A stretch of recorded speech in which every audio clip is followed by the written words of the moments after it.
Hello guys, welcome back to the channel. In today's video, I'm going to show you all the computers location to get the code for saving Lana and address the impress actually the facility update on Roblox. Okay, first of all, go to the free play mode and you're going to go to the outside of the building.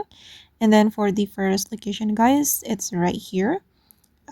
Just follow me.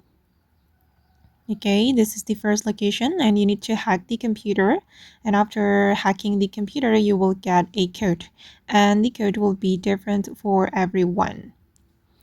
Okay, done hacking the first computer, and the second one you can go to the device school and you will find a computer here and you will get the second code.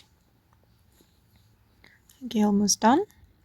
And then the third one, go to the Diva Cafe and again hack the computer. Then go to the photo booth and find the computer here. All right, and the last one, you will find the computer here and you will get all the codes for saving Lana. Okay, then just go to the tunnel and there will be a door that needs the code and you can enter all the codes to unlock the door. Then find a hammer, choose Save Lana right here. Okay guys, and that's all the way to find the computers. I hope this video will be useful for you. Thank you so much for watching and bye.